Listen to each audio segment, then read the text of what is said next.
વેડેજ ગામે રહેણાંક વિસ્તારમાં ભયંકર ગંદકીનું સામ્રાજ્ય. પ્રાપ્ત માહિતી અનુસાર ભરૂચ જિલ્લાના જંબુસર તાલુકાના વેડેજ ગામે રાજપૂત ફળિયામાં લોકો અનેક સમસ્યાઓથી પરેશાન થઈ રહ્યા છે.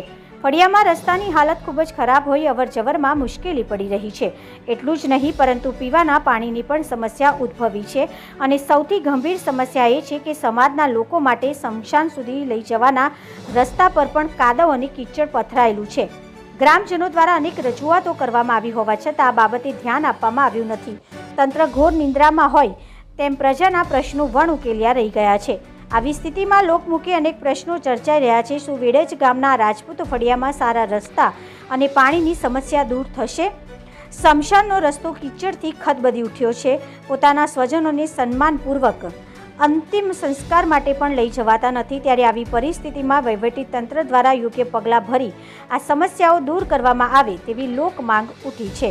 રિપોર્ટર ભરત પરમાર, BN ન્યૂઝ ગુજરાતી, જંબુસર. અમારે સ્મશાન જવા માટે આ રસ્તો લાગે છે. અમારે આવા જવાનો રસ્તો થાય. અમારે સ્મશાન ન હોય, કોઈ પણ ગામમાં જવું હોય, ગમે તે શાકભાજી લેવા જવું, બૈરાઓને છોકરીઓને આ જ રસ્તો લાગે. સરપંચને વારંવાર કહેવામાં આવ્યું કે આ રસ્તાનું કોઈ વહેલું નિરાકરણ લાવો. પણ સરપંચ હું કરી નાખીશ આવું જ કહેવા કરે છે દર વખત.